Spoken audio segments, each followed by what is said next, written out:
살다 보면 갑자기 인생의 폭풍이 몰아칠 때가 있습니다. 예상치 못한 병의 진단을 받거나, 가족이 위험에 처하거나, 직장을 잃게 되거나, 사랑하는 사람과 이별해야 할 때 말입니다. 그런 순간 우리는 이렇게 외치고 싶어집니다. 하나님, 도대체 왜 이런 일이 저에게 일어나는 건가요? 정말 견딜 수 없을 것 같아요. 어떻게 이 상황을 버텨낼 수 있을까요?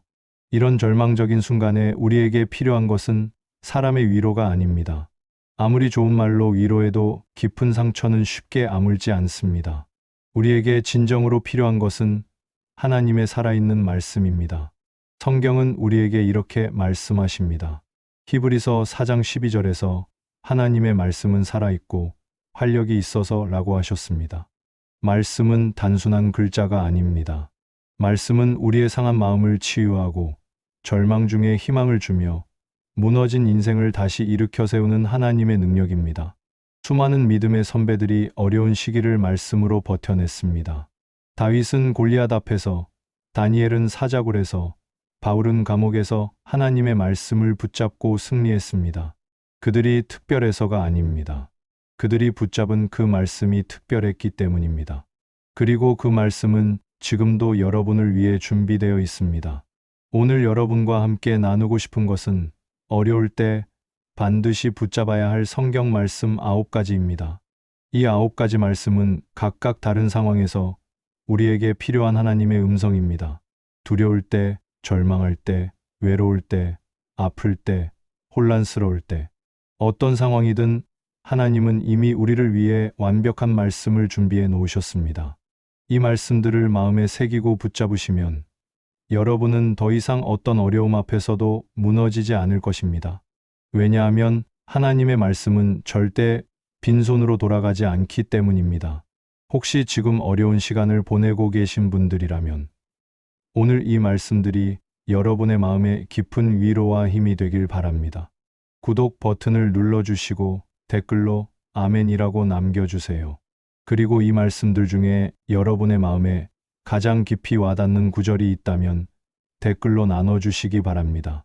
함께 하나님의 말씀으로 서로를 격려하며 위로해 나갔으면 좋겠습니다.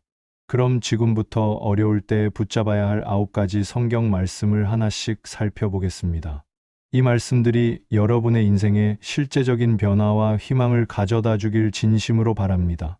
가장 먼저 우리가 두려움에 사로잡혔을 때 반드시 기억해야 할 첫 번째 말씀부터 살펴보겠습니다. 첫 번째로 붙잡아야 할 말씀은 두려움을 이기는 하나님의 약속입니다. 이사야 41장 10절 말씀을 함께 보겠습니다. 두려워하지 말라, 내가 너와 함께 함이라.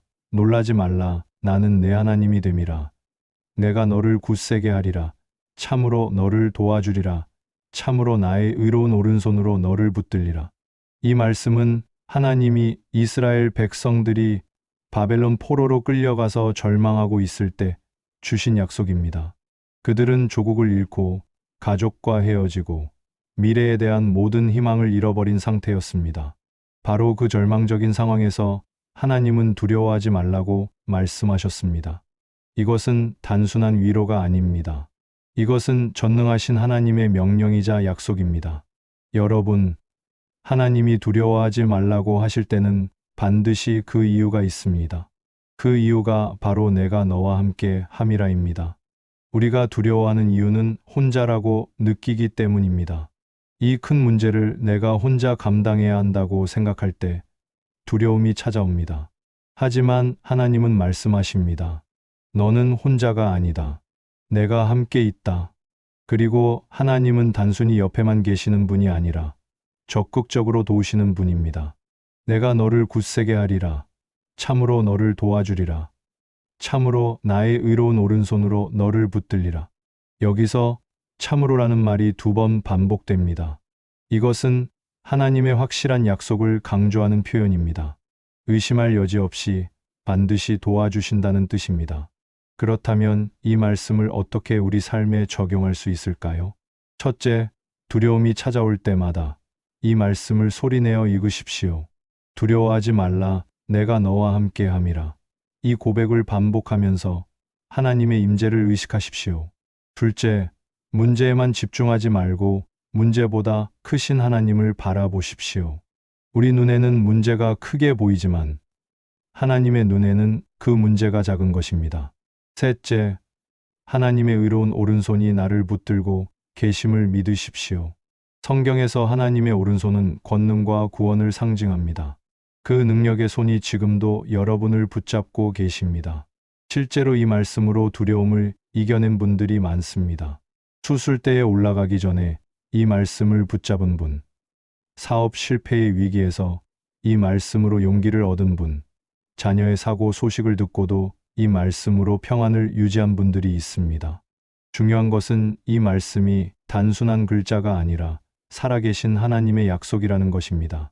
하나님은 약속을 반드시 지키시는 분입니다. 혹시 지금 무언가 두려운 일을 앞두고 계신가요? 미래가 불안하고 걱정이 앞서나요? 그렇다면 이 말씀을 마음에 새기시기 바랍니다.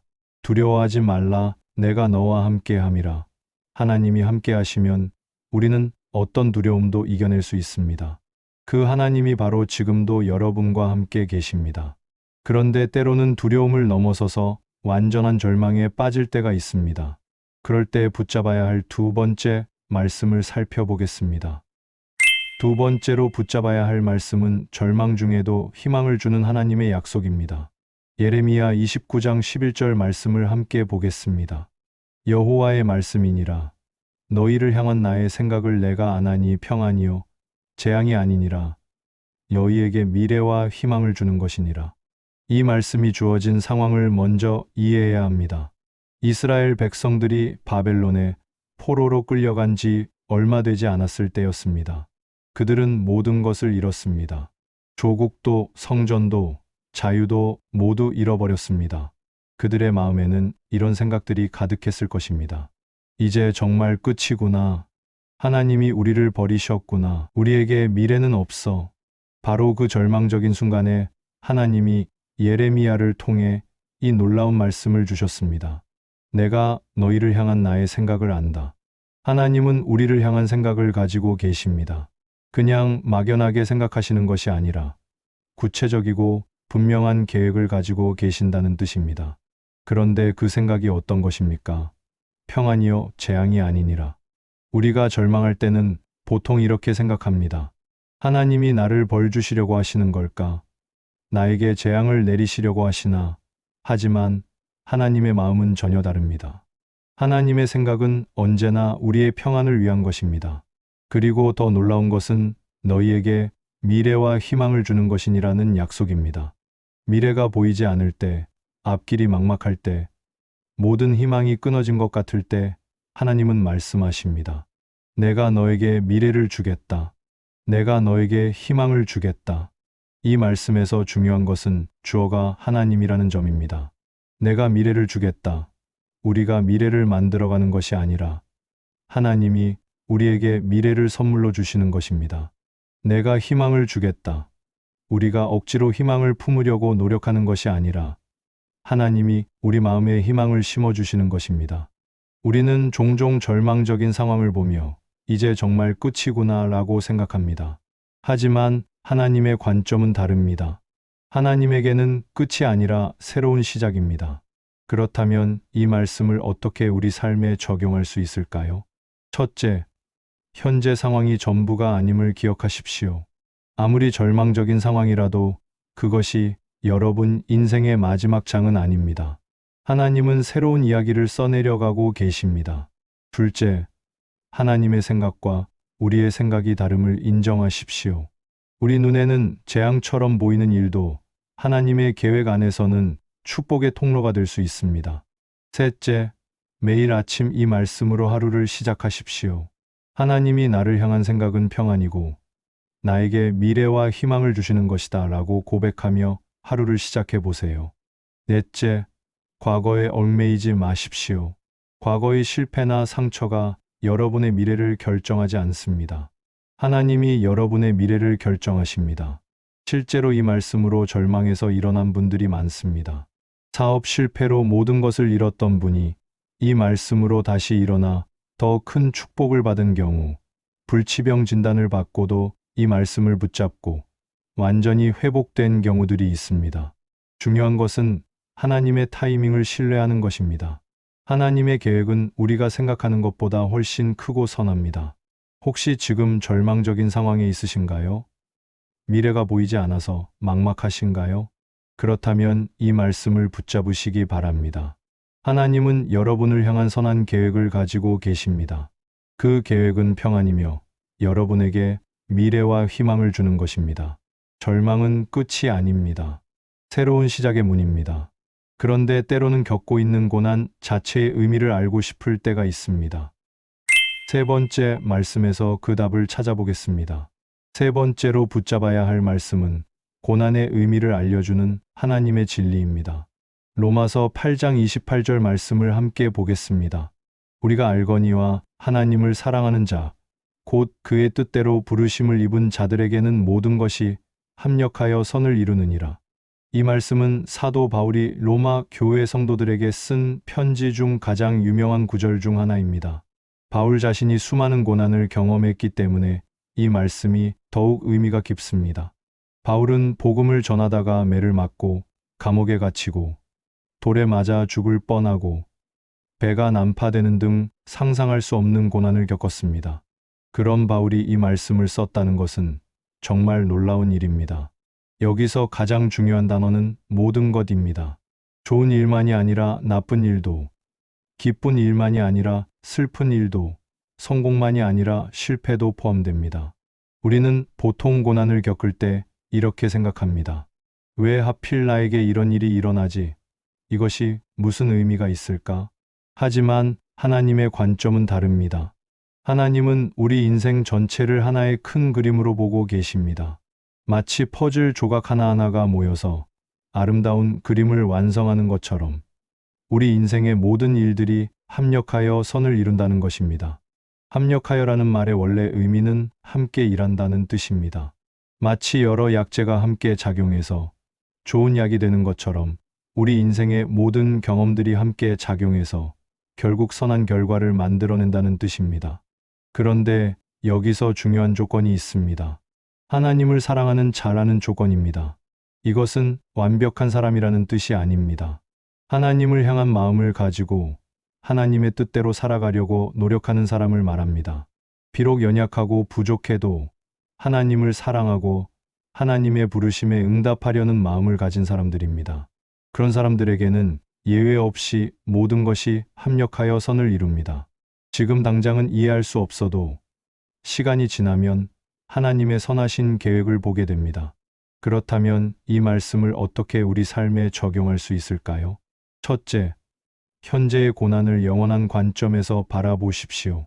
지금 겪고 있는 어려움이 여러분을 파괴하려는 것이 아니라 더 나은 사람으로 만들어가는 과정이라고 믿으십시오.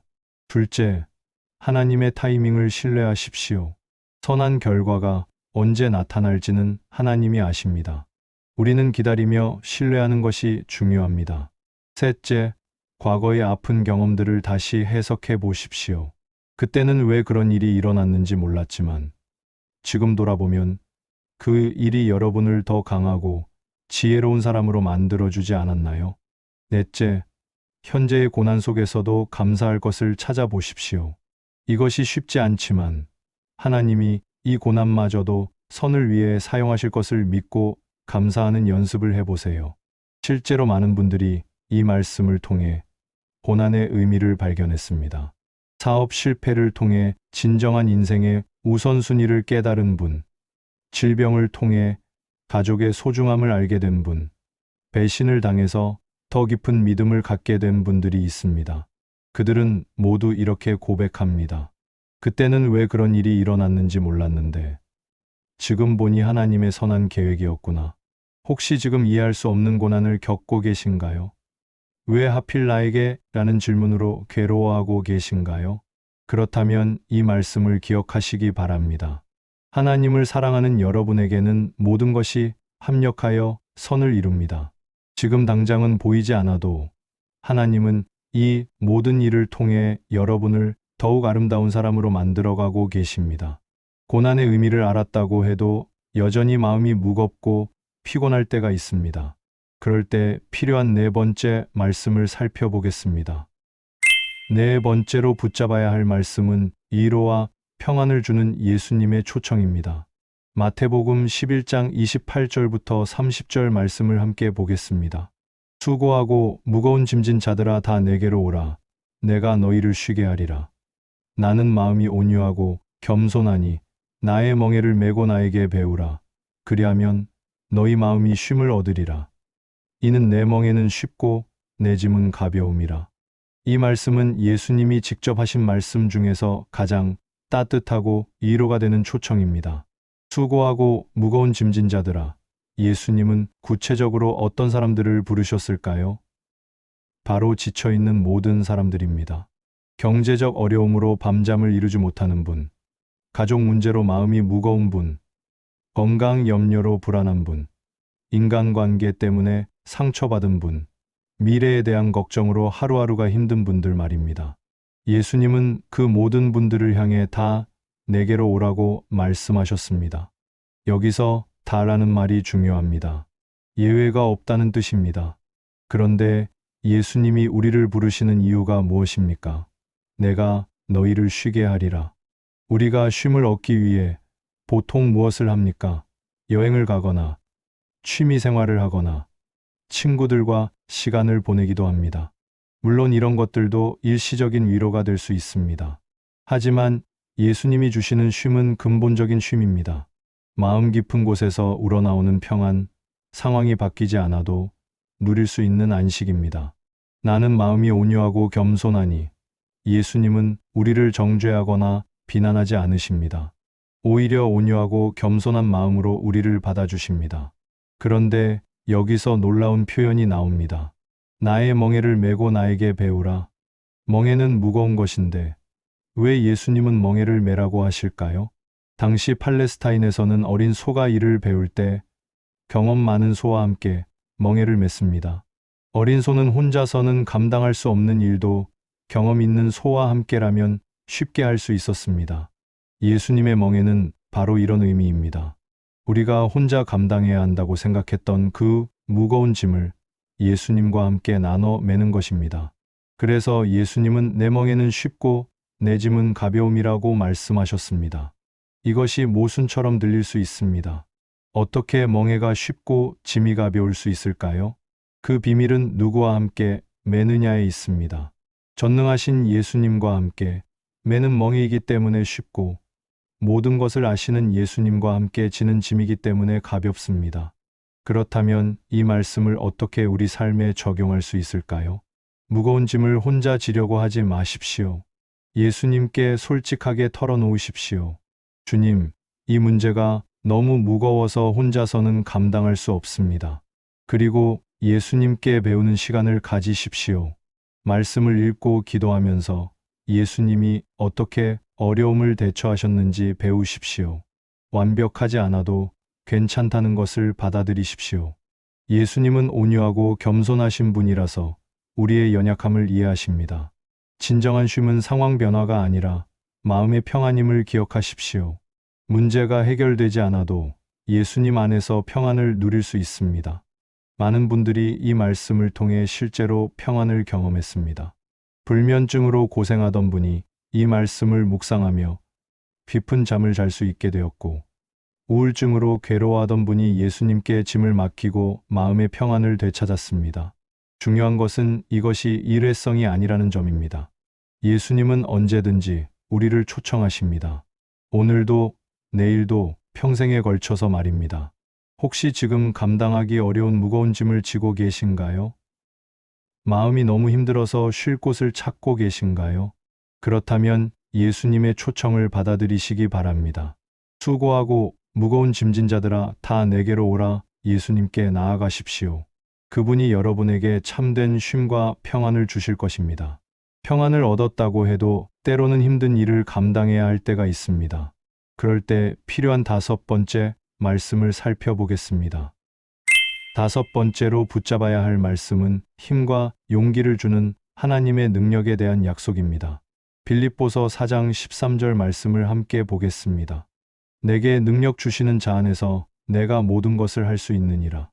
이 말씀은 사도 바울이 빌립보 교회에 보낸 편지에서 가장 유명한 구절 중 하나입니다. 그런데 이 말씀이 쓰여진 상황을 아는 것이 중요합니다. 바울은 이 편지를 로마 감옥에서 썼습니다. 그는 복음을 전했다는 이유로 갇혀 있었고 언제 처형될지도 모르는 상황이었습니다. 먹을 것도 부족하고 자유도 없는 절망적인 환경이었습니다. 바로 그런 상황에서 바울이 내가 모든 것을 할 수 있다고 고백한 것입니다. 이것은 단순한 긍정적 사고가 아닙니다. 이것은 하나님의 능력에 대한 확신입니다. 여기서 핵심은 내게 능력 주시는 자 안에서라는 조건입니다. 내 능력으로는 할 수 없지만 하나님의 능력으로는 할 수 있다는 뜻입니다. 많은 사람들이 이 말씀을 오해합니다. 내가 원하는 모든 것을 다 이룰 수 있다는 의미로 받아들이기도 합니다. 하지만 그것이 아닙니다. 이 말씀의 진정한 의미는 하나님이 나에게 맡기신 모든 일을 감당할 수 있다는 뜻입니다. 내가 원하는 것이 아니라 하나님이 원하시는 것을 이룰 수 있는 능력을 주신다는 의미입니다. 바울에게 하나님이 맡기신 일은 복음을 전하는 것이었습니다. 감옥에 갇혀 있어도, 매를 맞아도, 목숨이 위험해도 복음을 전하는 사명을 포기하지 않았습니다. 왜냐하면 하나님이 능력을 주셨기 때문입니다. 그렇다면 우리에게 이 말씀은 어떤 의미일까요? 첫째, 불가능해 보이는 상황에서도 포기하지 않을 수 있습니다. 내 힘으로는 안 되지만 하나님의 능력으로는 가능하기 때문입니다. 둘째, 두려운 일 앞에서도 담대할 수 있습니다. 중요한 결정을 내려야 할 때, 어려운 도전을 해야 할 때, 하나님이 함께 하시면 할 수 있습니다. 셋째, 연약함을 인정하면서도 좌절하지 않을 수 있습니다. 내가 부족한 것을 알지만 하나님이 내 부족함을 채워주시기 때문입니다. 실제로 바울은 이런 고백도 했습니다. 내가 약한 그때의 강함이라 연약함을 인정할 때 오히려 하나님의 능력이 더 크게 나타난다는 뜻입니다. 그렇다면 이 말씀을 어떻게 우리 삶에 적용할 수 있을까요?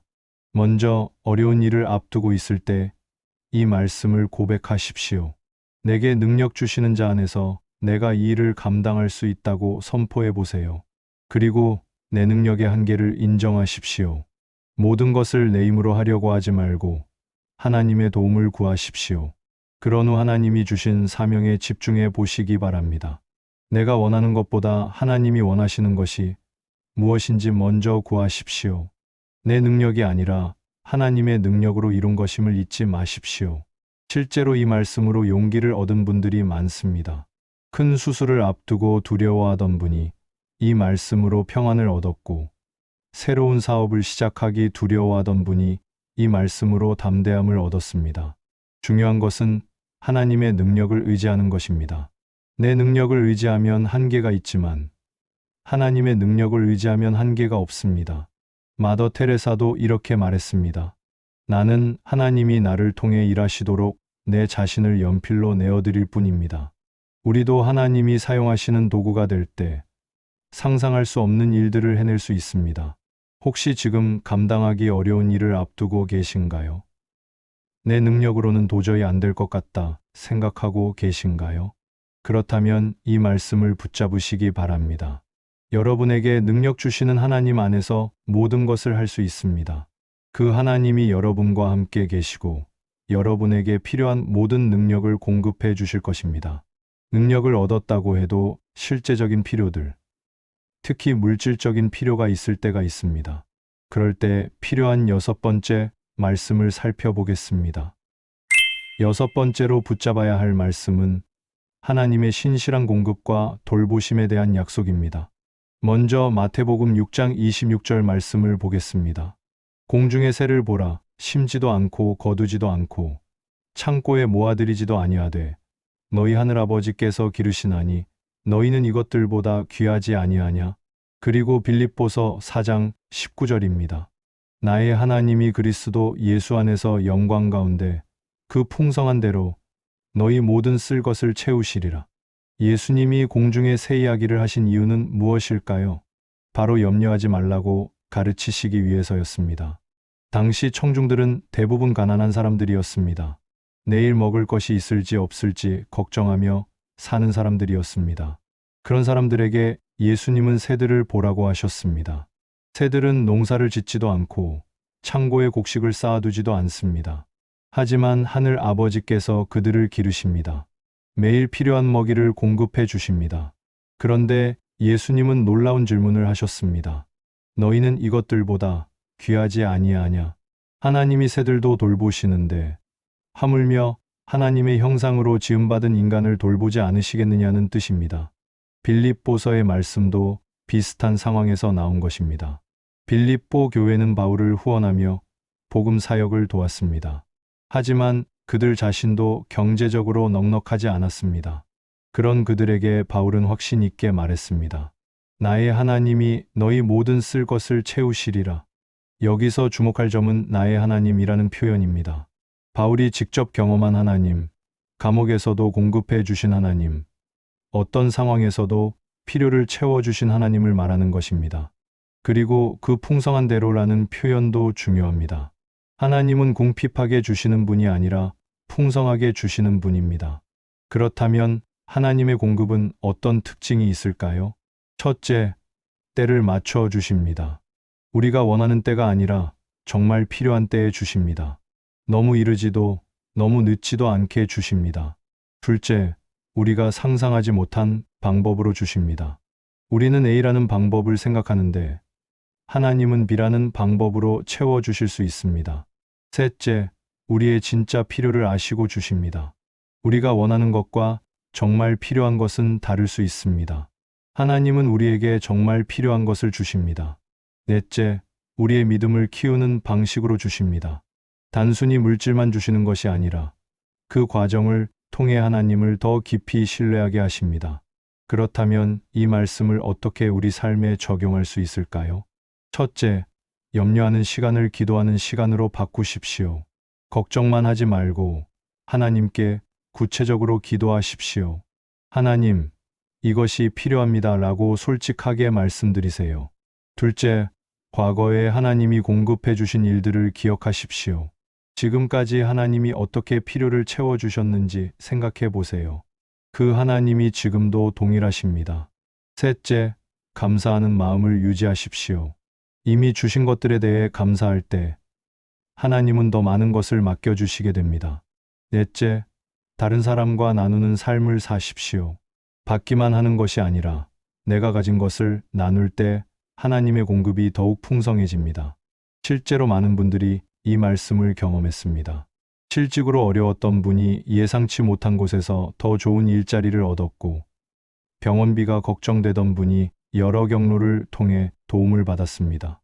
중요한 것은 하나님의 방법을 신뢰하는 것입니다. 우리가 생각한 방법과 다를 수 있지만 하나님의 방법이 항상 최선입니다. 옛날 찬송가 가사처럼 주님이 주신 모든 것 충분합니다 라고 고백할 수 있는 믿음이 필요합니다. 혹시 지금 경제적으로 어려운 상황에 있으신가요? 미래의 공급이 걱정되어서 밤잠을 이루지 못하고 계신가요? 그렇다면 이 말씀을 붙잡으시기 바랍니다. 공중의 새도 기르시는 하나님이 하물며 여러분을 기르지 않으시겠습니까? 여러분의 하늘아버지는 여러분의 모든 필요를 아시고 가장 좋은 때에 가장 좋은 방법으로 채워주실 것입니다. 공급을 받는다고 해도 때로는 위험하고 불안한 상황에 처할 때가 있습니다. 그럴 때 필요한 7번째 말씀을 살펴보겠습니다. 7번째로 붙잡아야 할 말씀은 하나님의 보호와 안전에 대한 약속입니다. 시편 91편 1절과 2절 말씀을 함께 보겠습니다. 지극히 높으신 이의 은밀한 곳에 거주하며 전능하신 이의 그늘 아래에 사는 자여, 나는 여호와를 향하여 말하기를 그는 나의 피난처여 나의 요새여 내가 의뢰하는 하나님이라 하리로다. 시편 91편은 보호의 시편이라고 불립니다. 이 시편은 다윗이 사울에게 쫓겨다니며 생명의 위험을 느꼈을 때 쓴 것으로 여겨집니다. 상상해 보십시오. 언제 적들이 나타날지 모르는 상황에서 밤을 지새워야 하는 두려움을 말입니다. 바로 그런 상황에서 다윗은 하나님을 피난처라고 고백했습니다. 지극히 높으신 이의 은밀한 곳이라는 표현이 흥미롭습니다. 이것은 성전의 지성소를 의미하기도 하지만 더 깊은 의미로는 하나님과의 친밀한 관계를 뜻합니다. 세상 어디에도 완전히 안전한 곳은 없습니다. 하지만 하나님과의 관계 안에는 완전한 안전이 있습니다. 전능하신 이의 그늘 아래에 사는 자라는 표현도 아름답습니다. 중동 지역에서 그늘은 생명과 직결됩니다. 뜨거운 사막에서 그늘은 더위로부터 보호해주고 생명을 유지시켜주는 필수적인 것입니다. 마찬가지로 하나님의 그늘은 우리를 인생의 모든 위험으로부터 보호해 주십니다. 눈에 보이는 위험뿐만 아니라 보이지 않는 위험까지도 말입니다. 그런데 여기서 중요한 것은 거주하며 사는 자라는 표현입니다. 일시적으로 피하는 것이 아니라 지속적으로 머무는 것을 의미합니다. 2절에서 다윗은 고백합니다. 그는 나의 피난처요, 나의 요새요, 내가 의뢰하는 하나님이라. 피난처는 위험할 때 도망가는 곳입니다. 요새는 적의 공격을 막아주는 강한 성입니다. 의뢰하는 하나님은 완전히 신뢰할 수 있는 분이라는 뜻입니다. 다윗은 하나님을 세 가지로 고백했습니다. 도망갈 곳, 싸워줄 분, 신뢰할 분으로 말입니다. 이것이 완전한 보호입니다. 우리가 위험한 상황에 처했을 때 필요한 것이 바로 이 세 가지입니다. 안전한 곳, 우리를 대신 싸워줄 분, 그리고 완전히 믿을 수 있는 분 말입니다. 그런데 하나님의 보호는 어떤 특징이 있을까요? 첫째, 예방적 보호입니다. 사고가 일어나기 전에 미리 막아주시는 보호입니다. 우리가 모르는 사이에 얼마나 많은 위험으로부터 보호받고 있는지 모릅니다. 둘째, 선택적 보호입니다. 모든 어려움을 다 막아주시는 것은 아니지만 우리가 감당할 수 없는 것은 허락하지 않으십니다. 셋째, 교육적 보호입니다. 때로는 어려움을 통과하게 하시면서도 그 과정에서 우리를 보호하시고 가르치십니다. 넷째, 영적 보호입니다. 몸의 안전뿐만 아니라 영혼의 안전까지 지켜주십니다. 그렇다면 이 말씀을 어떻게 우리 삶에 적용할 수 있을까요? 첫째, 하나님과의 친밀한 관계를 유지하십시오. 은밀한 곳에 거주한다는 것은 하나님과 가까이 지낸다는 뜻입니다. 기도와 말씀으로 하나님과 가까이 지내십시오. 둘째, 두려운 일이 생겼을 때 하나님을 피난처로 삼으십시오. 사람이나 돈이나 권력에 의지하지 말고 하나님께 먼저 도움을 구하십시오. 셋째, 하나님의 보호하심을 의식하며 사십시오. 매일 아침 하나님이 나를 보호하신다고 고백하며 하루를 시작해 보십시오. 넷째, 과도한 염려나 두려움을 내려놓으십시오. 하나님이 보호하시는데 왜 염려합니까? 필요한 주의는 하되 과도한 걱정은 하지 마십시오. 실제로 많은 분들이 이 말씀을 통해 보호받은 경험을 했습니다. 교통사고 직전에 갑자기 길을 바꾸게 되었거나 위험한 상황에서 예상치 못한 도움을 받았거나 질병의 위기에서 기적적으로 회복된 경우들이 있습니다. 중요한 것은 하나님의 보호하심을 믿고 의지하는 것입니다. 우리 눈에는 보이지 않아도 하나님의 천사들이 우리를 둘러싸고 지키고 있습니다. 시편 91편 11절에서도 이렇게 약속하십니다. 그가 너를 위하여 그의 천사들을 명령하사 내 모든 길에서 너를 지키게 하심이라. 혹시 지금 위험하고 불안한 상황에 있으신가요? 앞으로 어떤 일이 일어날지 몰라서 두려우신가요? 그렇다면 이 말씀을 붙잡으시기 바랍니다. 하나님은 여러분의 피난처요 요새이십니다. 전능하신 하나님의 그늘 아래 거하십시오. 그분이 여러분을 안전하게 지켜주실 것입니다. 보호를 받는다고 해도 때로는 마음의 깊은 상처를 입거나 몸에 질병이 올 때가 있습니다.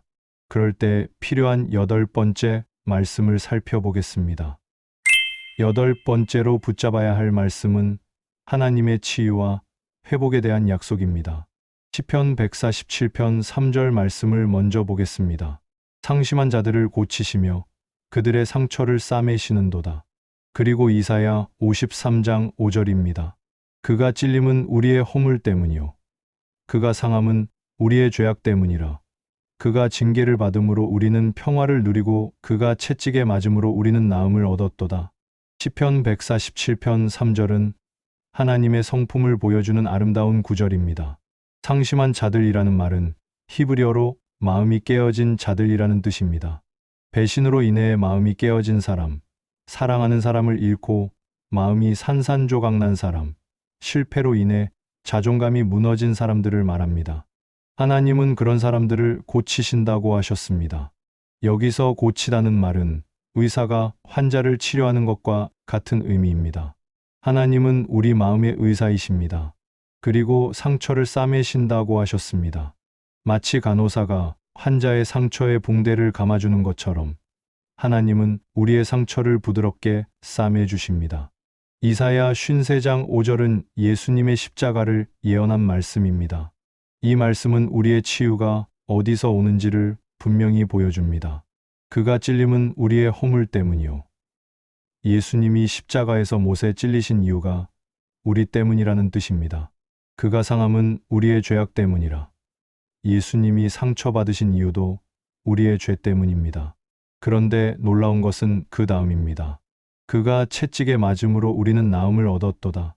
예수님이 채찍에 맞으신 이유는 우리가 나음을 얻기 위해서였습니다. 예수님의 상처가 우리의 치유가 되었다는 뜻입니다.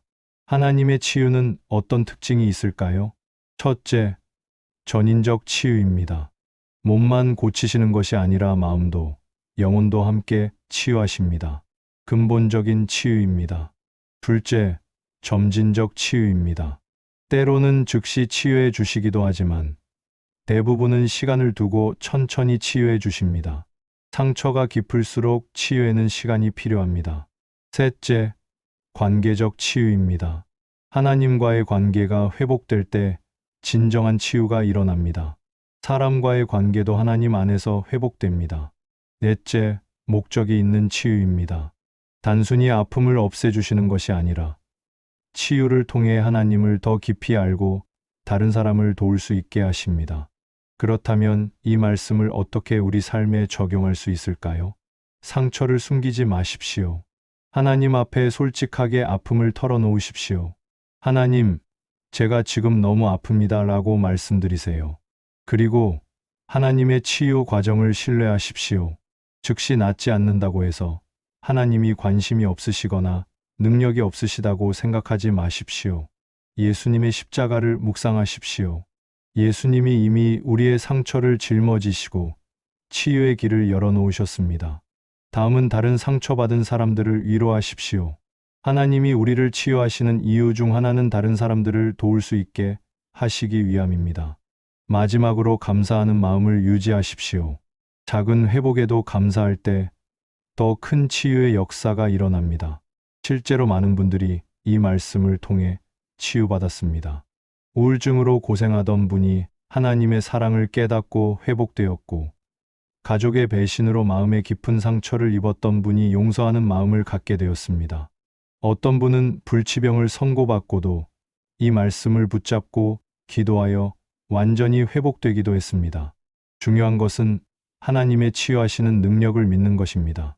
때로는 몸의 질병이 낫지 않을 수도 있습니다. 하지만 그런 경우에도 하나님은 마음의 평안과 영혼의 치유를 주십니다. 바울의 가시처럼 하나님의 은혜가 충족하게 하시는 치유도 있습니다. 혹시 지금 몸이나 마음의 깊은 상처를 가지고 계신가요?